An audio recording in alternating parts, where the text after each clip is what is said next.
Hello and thanks for tuning in. In this video, I'll be going over how to successfully connect, pair, and use an Apple iPhone with the Apple Carplay System in the Volkswagen lineup. This is the base head unit. It's the Volkswagen App Connect with the 6.5-inch screen. Comes standard with CarPlay. It is not wireless. You have to plug the phone in.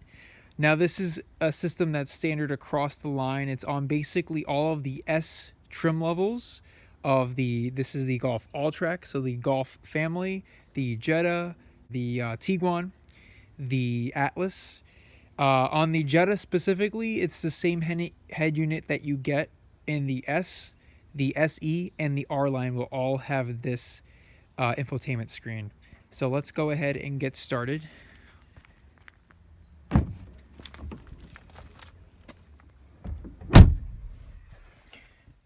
Alright, so here's the infotainment.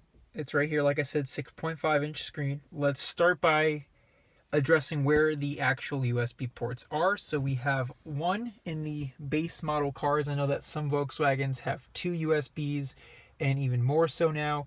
This one is located right before the shifter.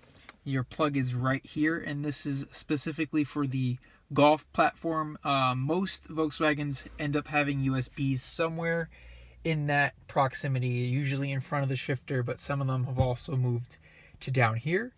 Let's go ahead and get the car started. And so what's nice is on this head unit, you have a specific place to access CarPlay, which I'll get to later.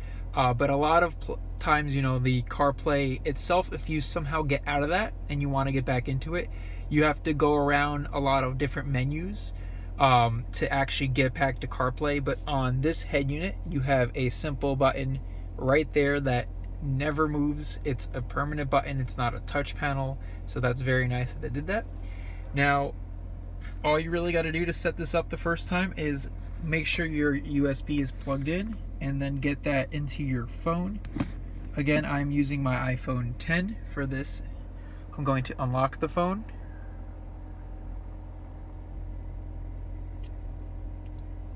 And so you can see connect device pops up. So you want to click that little black icon here in the center, say connect. And now it turns white, it pulls through, and then on your phone, you're gonna want to allow while locked. So that should be your setup. If it doesn't work, I would say kind of unplug the phone, turn off the car, turn it back on, and then retry that. It should be that simple. The screen itself actually is pretty high resolution. It's a matte finish screen, so it doesn't look too premium, but the actual resolution is pretty high. It's higher than some of the more premium cars I've reviewed. Specifically the base model screen in the A5 I did in the last video. This is a higher resolution screen. It actually seems like a larger screen too, the way that it's implemented into this dashboard.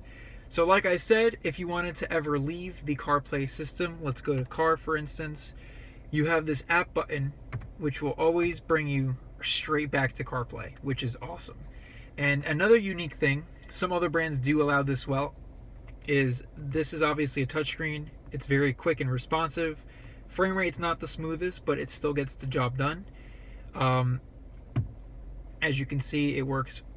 You also have this knob on the right. So if you're someone who is more OCD or you want to eliminate the amount of fingerprints on the screen, you can control the whole CarPlay system with this right knob, which I find I like to kind of use this if I'm trying to just scroll through something quicker, try to keep the screen a little bit cleaner. And you can see it follows basically a left to right pattern. So it starts over there, and then as you scroll, you go through your most commonly used apps, and from there, you go through the whole list. So it's pretty easy to use the knob. Obviously, the touchscreen is going to be quicker and easier. Most people are going to end up doing that, but it's nice that they still have a knob that controls the system here too. So as far as the gauge cluster, now this Volkswagen has the small kind of old school style screen in the center here. What's nice is there's a lot of controls on the wheel. So over here on the left, you have a volume rocker. And on the right, you have a skip track button. And you also have a voice control button, which will bring up Siri. So if you long press that, that's how you get Siri. Now on that center screen, there is a audio. So it will show an icon. And it basically says Apple CarPlay. And if I play an audio track, which I am doing right now, you still don't get any sort of media describing what you're listening to, unfortunately. It just permanently says CarPlay. It will show that something's playing, though, or paused. And this shows if it's muted. So, again, you have controls, but you don't have any way to actually access the display there. And then again, same thing on phone. It just says Apple CarPlay and my service. So that's that. Again, wish that they allowed a lot more usability through that screen. Something maybe that they will allow in the future.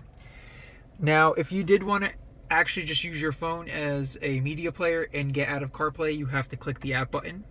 You have to get out of CarPlay by clicking the app button, and then there's a disconnect here, which will allow you to use your phone in the media mode. So for whatever reason, you don't want to use CarPlay. But as far as this car goes, it's one of the easiest, quickest setups and one of the most useful interfaces, because you not only have the touchscreen, that's very good, you have the knob, and you do have a lot of controls on the wheel. So this is my personal car. I use CarPlay in here all of the time, and the only time I really have issues is if there's no cell signal. Otherwise, it's definitely one of the easiest and quickest systems, CarPlay systems I've used to date, which is pretty awesome. So that being said, if you have any questions, leave comments down below and stay tuned for more. Thank you and take care.